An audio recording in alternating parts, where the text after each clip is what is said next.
나사렛 사람으로 칭하리라 라는 제목으로 함께 은혜를 나누도록 하겠습니다. 한번 따라해 보시기 바랍니다. 나사렛 사람이라 칭하리라. 오늘은 성탄 후 첫 번째 주일이 되고요. 그리고 또 2025년도 마지막 주일인 송년 주일이 됩니다. 성탄절 예배를 목요일 날 드리고 그날이 주일인 줄 알고 그 다음날 꼭 월요일 같더라고요. 그래서 어떤 분은 우리 성도님 가운데 주일은 쉽니다라는 식당을 보고 안 들어갔다고 그러더라고요. 그러다가 정신을 차리고 아 오늘 주일이 아니지 하고 다시 들어갔다고 그렇게 재밌게 말씀하신 분도 계셨습니다. 여러분 이렇게 목요일 날 뵙고 또 뵈니까 너무나도 반갑습니다. 그렇죠?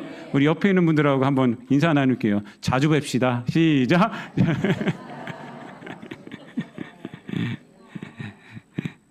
우리 성도님 자주 뵈야 됩니다, 여러분. 내년도에는 정말 자주 뵈길 바랍니다. 나태주 시인은요, 제가 설교 준비하면서 나태주 시인 아시죠? 뭐 너도 그렇다 이런 거 있잖아요. 자주 봐야 예쁘다, 오래 봐야 예쁘다 그런 건가요? 너도 그렇다 이 짧은 시를 이 시인이 80세가 넘으셨더라고요. 보니까 근데 이제 저기 대담하는 걸 유튜브로 제가 봤는데 그분이 이런 얘기를 하더라고요. 지나온 날보다 끝이 좋아야 한다. 이런 얘기를 하더라고요. 끝이 좋아야 한다. 그래서 제가 그렇구나. 지나온 날보다 여러분 끝이 좋아야 합니다. 유종의 미이란 거 있지 않습니까? 끝이 좋아야 돼요. 끝이. 끝이 좋기 위해서는 무엇이 필요할까? 제가 이제 생각을 했습니다. 그것은 뭐냐면 과거에 대한 솔직함이 있어야 돼요. 지나온 세월에 대한 솔직함이 있어야지 끝이 좋은 거예요. 그냥 나 혼자 좋아! 그게 좋은 게 아닙니다, 여러분. 과거에 대한 솔직함이 있어야 됩니다. 그래서 과거를 정직하게 돌아볼 줄 알아야 합니다. 정직하게. 그래서 한 해가 이렇게 우리는 이제 1년이 이렇게 있지 않습니까? 이렇게 끝이 있다는 것이 너무나도 소중한 것 같아요. 원래 이제 시간 다 지나가고 있잖아요. 오늘의 끝이 11월 전에 끝하고 틀리지 않아요. 오늘 12월 31일이 다른 날하고 틀리지 않아요. 1월 1일이 다른 날하고 틀리지 않아요. 근데 그럼에도 불구하고 1년이 끝난다. 새해가 시작한다. 이렇게 우리들이 말하고 있지 않습니까? 그래서 뭐냐면 한번 돌아보자는 거죠. 한번 돌아보자는 겁니다. 그래서 이제 한번 돌아보고 1년 동안 내가 어떻게 잘 살았는가. 한번 그것을 반성해 보자는 겁니다. 그래서 이제 많은 사람들이 한 해의 끝이 되면 한 해를 돌아보면 많이 아쉬워합니다. 어떤 분들은 아쉬워하는 것도 없어요. 그거는 돌아보질 않으니까 그래요. 그건 아무 생각 없이 살아가는 거예요. 그 정말 아무 생각. 그 진짜 문제가 많은 겁니다, 여러분. 우리가 돌아본다는 것이 지혜입니다. 자기 삶을 돌아볼 수 있는 거. 그래서 아쉬워하는 것이 무엇인지가 그 사람의 가치관이에요. 무엇을 아쉬워하는가? 그 가치관은 또 그 살 사람의 중심이 무엇인지를 우리들에게 보여줍니다. 돈인지 하나님인지 이게 딱 나타나게 되어 있어요. 아쉬워하는 걸 보면은 돈인지 하나님인지 하나님이면 내가 하나님 앞에 충성하지 못했던 것, 하나님 말씀 붙들고 살아지 못했던 것 이런 거 아쉬워합니다. 돈이라면요 로또 당첨되었고 안 됐던 것 이런 것들 아쉬워하는 거예요. 이런 것. 돈 더 못 벌었던 것 우리나라 굴지의 회사를 운영했었고 키우신 지금은 작고하신 삼성 이건희 회장이 말년에 이런 고백을 합니다. 자기가 늙어서 하는 고백인데 정말 중요한 건 더하기가 아니라 빼기더라. 이렇게 말해요. 젊었을 땐 내가 몰랐다. 이렇게 말해요. 뭔가 젊었을 땐 쌓아야 한다고만 생각했다. 그래서 경력도 쌓고 재산도 쌓고 인맥도 쌓고 돈도 쌓고 물질도 쌓고 이래야 된다고만 생각을 했다고 합니다. 그러나 세월이 흐르면서 보이더군요 하면서 얘기하는 게 정말 소중한 것은 많은 게 아니라 필요한 거구나. 그냥 막 쌓아놓는 것이 아니라 정말 소중한 건 필요한 거. 행복도 채우는 데 있는 것이 아니라 덜어내는 데 있다는 것을 알았대요. 경영도 그렇대요. 경영. 불필요한 조직을 광함이 정리하고 핵심을 살릴 때 삼성이 강한 기업이 됐다. 그래요. 인생도 마찬가지다 하면서 그래요. 노후에는 더욱더 그렇다. 그렇게. 이분 이제 노후가 돼갖고 나이가 들면 체력도 시간도 줄어들게 되는데 여전히 과거의 방식대로만 살려고 한다면 어떻게 되겠냐 이거예요. 그러면 좀 자기를 절제하면서 살아가야 되는데 그냥 과거의 방식대로만 살아가는 모으려고만 하고 살아가고 그냥 돈만 쫓아 살아가고 뭐든지 불리려고만 살아가다면 그러면은 건강에 적신호가 오게 되고 이렇게 된다는 것입니다. 그러니까 점점 내려놔야 돼. 그러니까 우리 성도님들은 제가 늘 하시는 말씀이지만 연세가 드시면 들수록 교회를 더 가까이 하셔야 돼. 예. 교회에서 일하라는 소리가 아니라 그냥 기도하시고 세상에 있는 건 좀 노려놓고 주님 만나는 날이 가까워지는데 세상 게 뭐가 필요해요? 예? 그러면서 이분이 그런 얘기를 해요. 과거 자랑만 늘어놓고 과거의 불평만 쏟아내고 남의 인생에 참견만 한다면 주변 사람들은 다 떠나간다. 본인은 좋은 말을 한다고 내가 이렇게 경험했는데 그래. 이렇게 좋은 말을 한다고 하지만 주변 사람들은 부담만 갖게 된다. 떠나간다는 거예요. 그리고 불평만 있으면 불평하는 사람들 가까이 하기 싫어해요. 가까이 싫어요. 저도 목회를 할 때 밴쿠버에서 거기는 이제 한국의 삶을 모르잖아요. 우리가 와가지고 그냥 한국의 삶을 막 얘기하면서 누군 어떻고 분들이 많아요. 저는 목사니까 다 들어줘야죠. 다 들어줘요. 힘들어요. 근데 그거 한 번 하고 끝나지 않거든요. 만날 때마다 하거든요. 그러면 그게 힘들어. 근데 누구의 말을 잘 안 하시고 감사의 말을 하시는 분들이 있어요. 뭐가 감사했고요. 이런 분들을 만나면 대화가 너무나도 행복해집니다. 여러분 특히 신앙인들은 이런 얘기를 많이 해야 돼요. 감사. 힘든 일이 있었을지라도 2025년도 뭐 힘든 일이 있고 실패한 일이 있고 안 좋은 일이 있을지라도 감사를 할 수 있는 자들이 신앙인들이 되어야 합니다. 억지로 하는 것이 아닙니다. 여러분 그렇게 할 수 있는 근거가 있어요. 그것은 뭐냐면 바로 하나님 믿기 때문에 그런 거예요. 하나님 믿기 때문에. 이 세상에만 소망이 있는 사람들은요 이런 감사가 나타나질 않아요. 어떻게 실패는 어떻게 감사가 나타날 수가 있겠습니까? 그러나 하나님을 믿는 자들은요 우리는 감사할 수가 있습니다. 감사할 수 있어요. 왜요?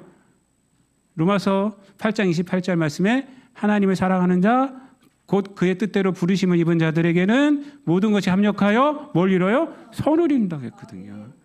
선을 이룬다 했거든요. 그래서 우리는 감사할 수 있어요. 내 마음대로 안 됐을지라도 힘든 일이 있었을지라도 하나님의 뜻이 있겠지. 그 합력해서 선을 이루시겠지 하고 감사할 수 있어요. 불평하는 것이 아니라 감사할 수 있어요. 여러분 모세가 120년을 살았잖아요. 근데 80세 이상을 살아가면서 성경에서 그를 평가한 단어가 뭐냐면 모세는 온유함이 지면의 모든 사람보다 승하더라. 이렇게 평가를 해요. 온유한 사람. 근데 여러분 모세가 온유한 사람이 아니었어요. 80년 인생, 궁정에서의 40년, 그 다음에 미디안 광야에서의 40년. 이 인생은 온유한 사람하고는 전혀 다른 궁정에서의 40년은 자기의 오름을 폭력으로 나타냈던 자예요. 그 사람도 죽였지 않습니까? 그게 도망간 거 아니에요? 그러니까 온유함하고 전혀. 또 미디안 광야에서 40년은 또 풀이 푹 죽어가지고 바로가 자기 찾아 죽일까 봐 거기서는 풀이 푹 죽어가지고 그렇게 살아갔던 자. 온유함하고는 전혀 다른 삶이었습니다. 그런데 하나님을 만나고 하나님의 소명을 받잡고 그분의 인생을 살아갈 때 변한 겁니다. 변한 거예요. 그래서 온유함. 그런 얘기를 들을 수 있는 사람이 있어요. 저는 어렸을 때 모세가 온유하다고 그래서 정말? 제가 그랬어요. 제가 어렸을 때 주일학교 때 아니고 청년 시절에 모세가 얼마나 성질이 더러운데 막 그랬는데 그렇지 않더라고요. 그 온유함을 갖게 된 이유는 뭐냐면 하나님 중심으로 살아갔기 때문에 그래요. 역사를. 왜냐하면 이 40년 인생 이 200만이나 되는 이스라엘 백성들을 데리고 이 가나안 땅으로 가는데 하나님 붙들지 않고 하나님을 중심으로 생각하지 않으면 그렇게 위대한 지도자가 될 수가 없는 거예요. 이 200만을 데리고 갈 수가 없는 거예요. 200만이나 되는 이스라엘 백성들이 얼마나 악랄하게 굴고 얼마나 말도 안 듣고 모세를 죽이기까지 하려고 그러고 막 이런 사람들 아니었습니까? 그러니까 하나님만 붙들고 갈 수밖에 없어요. 그 상황을 보면은, 인간의 역사를 보면은 어떻게 할 수가 없어요. 근데 여기에 하나님의 역사가 있다. 하나님 반드시 역사하신다. 하나님 반드시 우리를 이끌어 주신다. 이것을 믿고 리더의 길로 걸어왔기 때문에 그는 온유한 자가 될 수가 있었다는 것입니다. 여러분, 여기서 우리는 신앙인의 역사 인식을 우리가 알 수가 있습니다. 신앙인들의 중요한 고백이 몇 가지가 있어요. 이 세상 모든 것들은 하나님의 말씀으로 창조되었다. 이것도 우리가 고백해야 되고, 또 이 세상 모든 우리 구원은 하나님께만 있다. 예수님만 믿어야 한다. 이 고백이 있어야 돼. 또 하나가 뭐냐면 역사 인식이에요. 하나님은 심판주시다.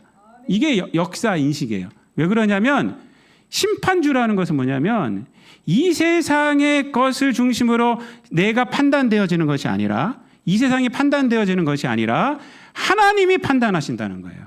그게 심판주라는 거예요.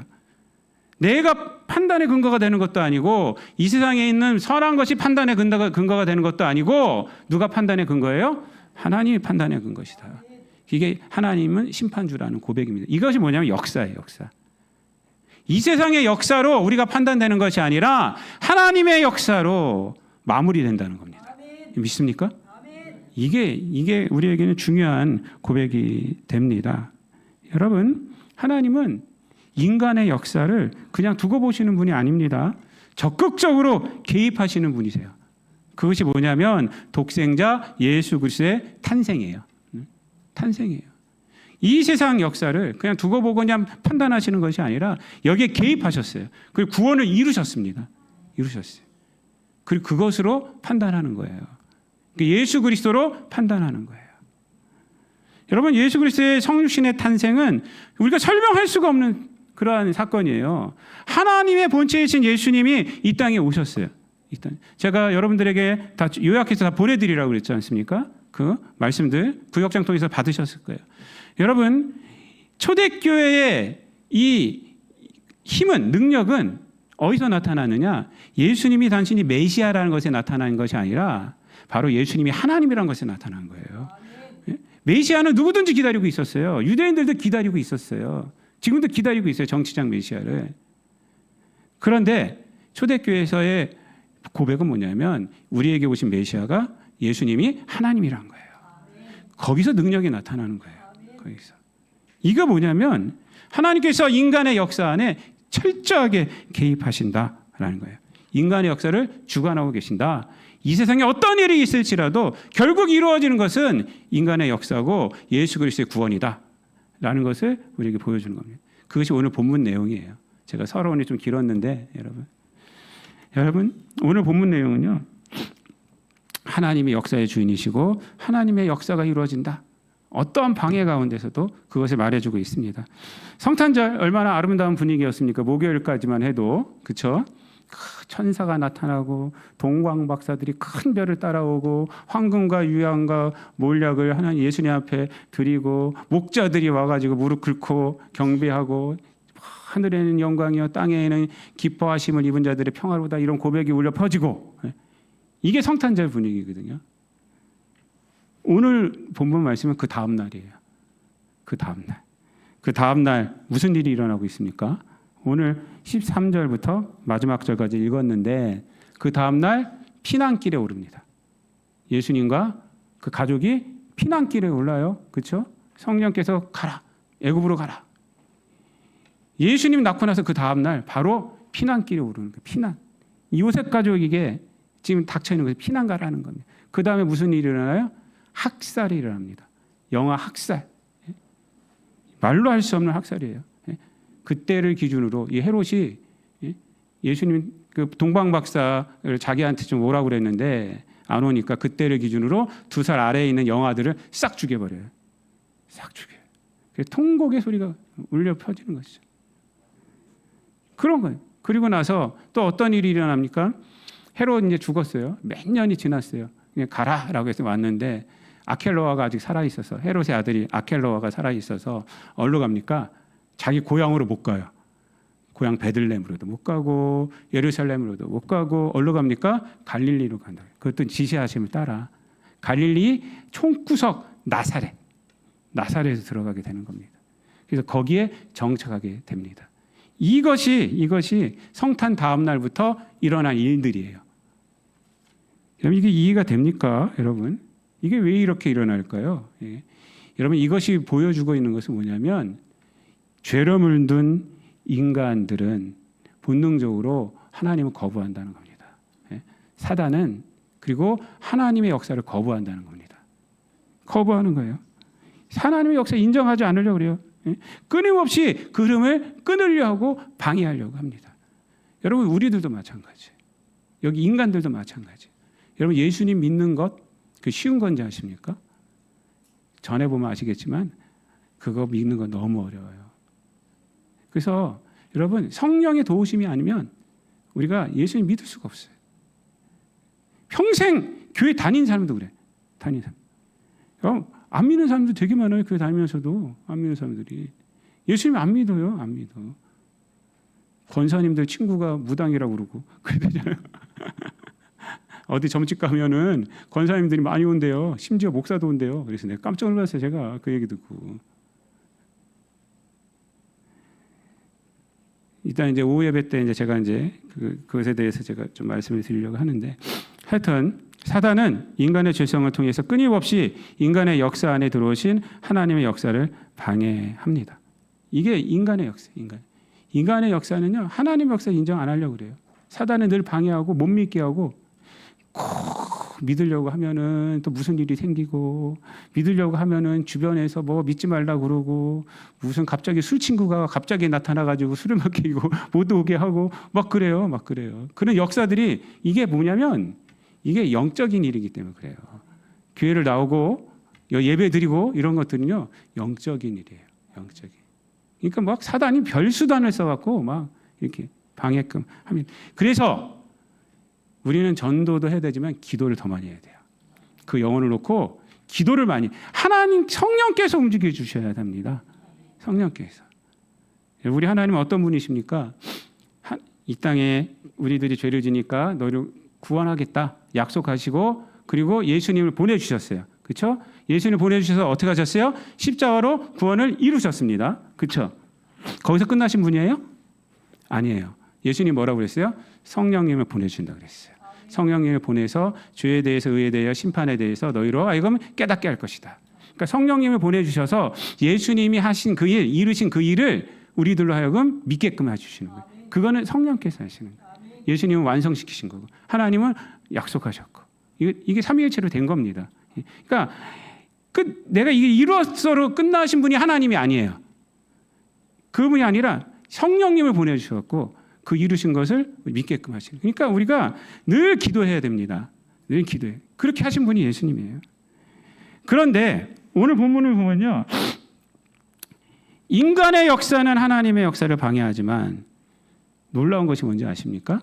하나님의 역사는 그 방해 속에서도 여전히 성취되고 있다라는 겁니다.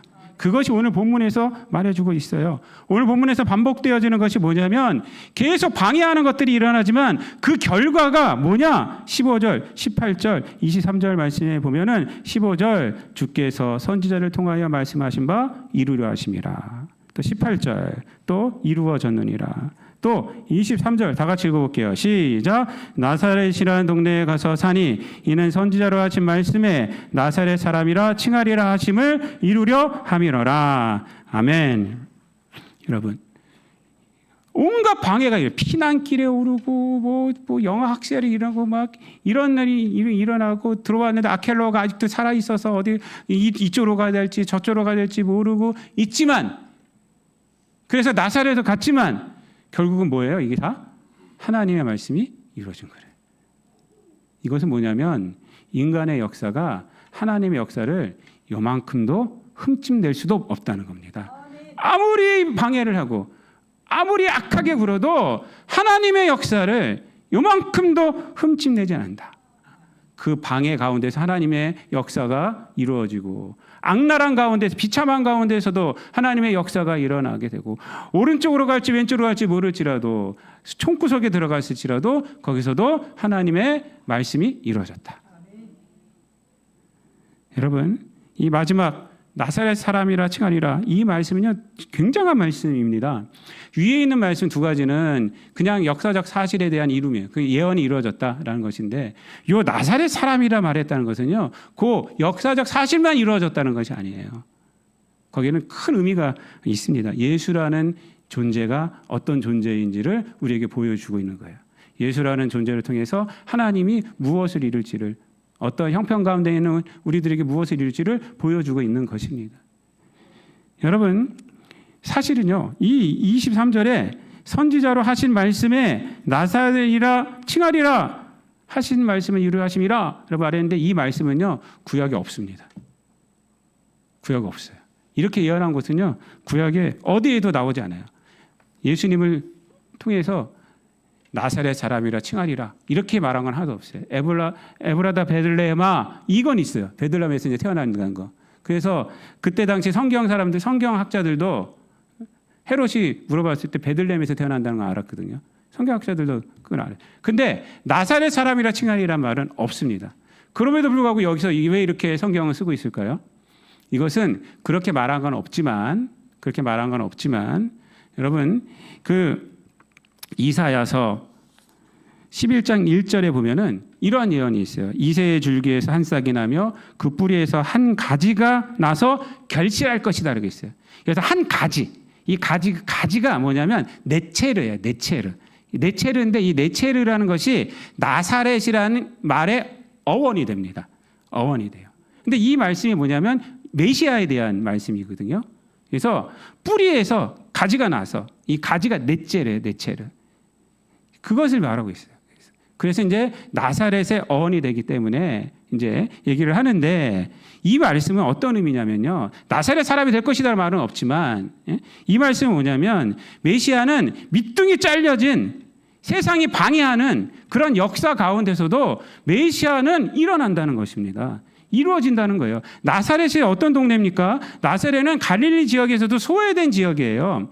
갈릴리는요 당시에 이방인들이 많이 살아서 쳐주지 않는 동네였어요. 근데 거기서 사역하시잖아요. 왜? 나사렛에 들어오셨기 때문에 갈릴리가 예수님의 사역지가 되는 거예요. 이 나사렛은 그 동네 가운데서도 처진 지역이에요. 마치 우리 묵현이 같은 그런 지역일 수 있어요, 여러분. 그렇지만 여러분, 이 아무것도 아니죠. 그래서 요한복음 1장에 보면은 빌립이 나다나엘에게 전도를 할 때 나다나엘이 뭐라고 그래요? 나사렛에서 무슨 선한 것이 나겠느냐 이렇게 얘기하는 거예요. 그만큼 이 나사렛은 이름도 없고 소외된 지역이고 알려지지도 않고 그런 지역입니다. 그런 지역. 하지만 예수님을 그곳으로 보내서 나사렛 사람이라 칭했다라는 거예요. 메시아가 거기서 길러진다는 것입니다. 그것은 뭐냐면 인간의 역사가 아무리 방해해도 하나님의 역사는 방해받지 않는다. 방해하는 그 역사 가운데 일어나는 것은 뭐냐? 메시아라는 거예요. 메시아가 키워진다는 것입니다. 아무것도 아닌 곳으로 가게 됐지만 밀려서 피난길에 오르고 여러 가지 역사적으로 영아학살이란 걸 두려움이 있었고, 그렇죠. 그래서 밀려 간 곳이 나사렛이지만 나사렛 사람이라는 것을 이룬다. 거기서 가지가 올라오는 거예요. 밑둥이 잘려졌을지라도 거기서 가지가 올라오는 거예요. 그게 바로 예수님이다 라는 것입니다. 여러분, 인간의 역사가 아무리 방해해도 하나님의 역사는 방해받지 못합니다. 받을 수가 없습니다. 여러분, 그것을 말하고 있는 게 로마서 9장부터 11장까지예요. 로마서 9장부터 11장까지의 내용을 제가 잠깐 말씀을 드리자면, 이스라엘이 실패했다는 거예요. 이스라엘이 실패했으니까 하나님 실패한 거 아니냐? 왜 이스라엘 왜 실패했어요? 메시아를 죽였잖아요. 그러니까 하나님 실패한 거 아니냐? 이스라엘 선택한 것이 하나님의 약속이 뭐 이루어진 거냐? 메시아가 죽었는데? 라고 사람들이 질문한 거예요. 그러자 사도 바울이 뭐라고 그러냐면, 그래? 이스라엘이 실패한 거지 하나님이 실패했냐? 봐라, 복음이 어떻게 되고 있느냐? 이스라엘을 넘어서 이방인들에게 가고 있지 않느냐? 그래서 그들의 실패가 하나님은 뭘로 만들었다는 거예요? 이방인의 풍성함을 만들고 있다. 복음의 풍성함을 만들고 있다. 그것이 바로 로마서 9장부터 11장까지. 무슨 얘기입니까 이게? 야, 하나님은 실패하심이 없어. 인간이 실패하고 인간이 악한 것이지, 하나님은 언제나 인간이 실패하고 인간의 악함이 있을지라도 그것을 넘어서 복음을 키우시는 분이야. 유대인, 또 이방인들이 또 그런 소리를 했어요. 이방인들이 그러니까 유대인들 필요 없다. 이렇게 유대인들을 막 그 핍박했었어요. 유대인들을 뭐라 그러냐면 야 하나님께서 너희들도 구원했는데 유대인 구원 못할 것 같아? 너희들 시기하게서 이제 유대인들이 믿을 거야. 아직은 이방인의 수가 차지 않았기 때문에 두고 있는 것이야. 그래서 그게 이 로마서 11장 내용입니다. 하나님은 절대 인간에 의해서 방해받지도 않고 하나님이 말씀하신 것은 인간에 의해서 안 되는 것도 아니고 모든 것을 다 하신다. 라는 것이 로마서 9장부터 11장까지. 그래서 유명한 고백이 뭐냐면 로마서 11장 29절에 하나님의 부르심에는 후회하심이 없다. 이거예요. 하나님의 부르심에는 후회하심이 없어요. 이 후회하심이 없다는 게 뭐예요? 내가 약할지라도, 내가 못할지라도, 심지어 내가 악할지라도 뭐든지 하나님의 뜻대로 다 해놓으신다는 거예요. 여러분, 아브라함의 믿음이 로마서 4장에 나옵니다. 그의 믿음이 뭐예요? 그의 믿음은 뭐냐면 19절부터 22절에서 이렇게 말합니다. 그가 100세나 되어 자기 몸이 죽은 것 같고 사라의 태가 죽은 것 같음을 알고도 믿음이 약하여지지 아니하고 믿음이 없어 하나님의 약속을 의심하지 않고 믿음으로 견고하여져서 하나님께 영광을 돌리며 약속하신 그것을 또한 능히 이루실 줄을 확신하였으니 그러므로 그것이 그에게 의로 여겨졌느니라. 그는 인간의 역사가 아닌 하나님의 역사를 믿고 살았어요. 이게 아브라함의 믿음이에요. 이게 믿음. 여러분, 아브라함은 하나님이 역사를 주관하신 분들을 믿었다는 거예요. 이 구절에서 뭘로 알 수 있냐면요. 자기가 죽은 것뿐만 아니라 사라의 태가 죽은 것을 알고도 믿음이 약해지지 않았대. 사라의 태가 죽은 것을 알고도 상황이 안 돼. 세상이 안 돼.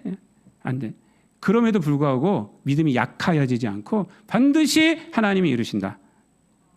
하나님이 역사를 주관하신다. 그것을 믿은 거예요. 이게 아브라함의 믿음이 되는 것입니다. 하나님은 나에게만 역사하시는 분이 아니라 타인에게도 온 세상에게도 역사하시는 분이 누구냐? 하나님이시다. 그렇게 해서 하나님의 말씀을 반드시 이루어진다. 이게 아브라함의 믿음이 되는 것입니다. 사랑하는 성도 여러분, 오늘 본문이 우리에게 주는 것도 마찬가지입니다. 여러분, 이 성탄절 이튿날부터 피난길에 오른 것이 이 가족이에요. 예수님이에요. 예수님. 애굽으로 갔어요. 그리고 나서 결국 정착한 데가 어디예요? 결국 정착한 데 나사렛이에요. 하지만 하나님은 뭐라 그래요? 나사렛 사람이라 부를 것을 이루셨다라고 얘기를 해요. 우리가 오늘날 기도를 어떻게 합니까? 나사렛 예수 그리스도의 이름으로. 나사렛 예수 그리스도의 이름으로. 나사렛이라는 그 동네 아무것도 아니지만 거기서 예수님이 길리어졌어요. 거기서 커갔어요. 하나님의 역사가 거기서 이루어졌다는 것입니다. 말씀을 마치겠습니다. 오늘 2025년도 마지막 주일입니다. 때로는 삶의 밑동이 잘려나간 것 같고 내 삶이 소외된 나사렛처럼 초라해 보일지도 모릅니다. 한 해를 돌아볼 때 그런 것들이 생각날지도 모릅니다. 그러나 하나님은 여러분을 나사렛 사람이라 칭하게 하십니다. 왜? 믿음 안에 있다면. 세상의 초라함이 아니라 그 초라함에서 하나님의 일을 하게 하는 사람이 되게 하신다는 것입니다. 여러분, 세상의 역사가 아니라 우리는 하나님의 역사를 볼 줄 아는 사람이 되어야 하는 것입니다. 이 땅 가운데서 살아가면서 우리가 결단을 해야 해요. 그래서 상황이 문제가 아니라 하나님의 역사 안에 거하고 있느냐, 이것이 핵심입니다. 우리의 눈을 들어서 하나님의 역사를 우리가 봐야 하는 것입니다. 유대인의 불순종이 이방인의 구원이 되었듯이 여러분의 삶의 고난과 비극도 하나님의 손에 있다면 반드시 풍성하고 선한 열매로 거듭나게 될 것입니다. 사단을 통해 또한 헤롯을 통해 예수님을 나사렛이라는 초라한 곳으로 밀어버렸지만은 그러나 그곳 가운데서 하나님은 예수님을 자라게 하셨습니다. 밀어버렸지만 하나님은 예수님을 자라게 하셨어요. 그리고 예수님을 통해서 이 땅에 구원의 은혜를 부어주셨습니다. 하나님의 역사는 여러분 결코 실패하지 않습니다.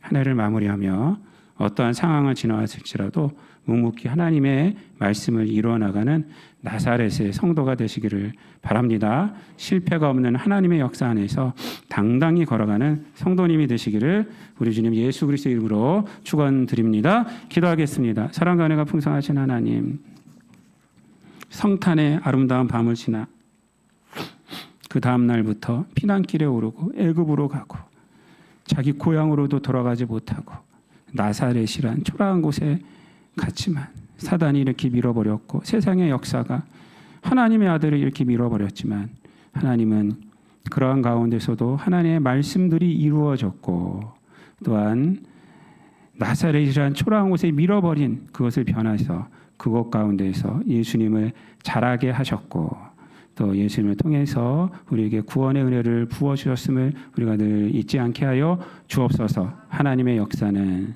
세상의 역사가 흠집도 내지 못한다는 것을 우리가 늘 깨닫게 하시고 구원의 은혜로 우리가 하나님의 역사 안에 들어왔음을 깨닫고 이 영원한 생명으로 늘 살아가는 우리들 되게 하여 주옵소서. 믿음의 삶을 살아가며 여러 가지 힘든과 어려움이 있을지라도 낙심치 않게 하여 주시고 모든 것이 합력하여 선을 이룬다는 고백을 갖게 하시고 2025년도를 마무리하면서 우리가 하나님의 역사 안에 있었음을 고백하고 모든 것들을 감사로 승화시켜서 우리가 2026년도에 2025년도에 있었던 일을 통해서 하나님이 이루실 일들을 기대하며 나아가는 우리들 되게 하여 주옵소서. 감사드리며 예수님의 이름으로 기도드리옵나이다.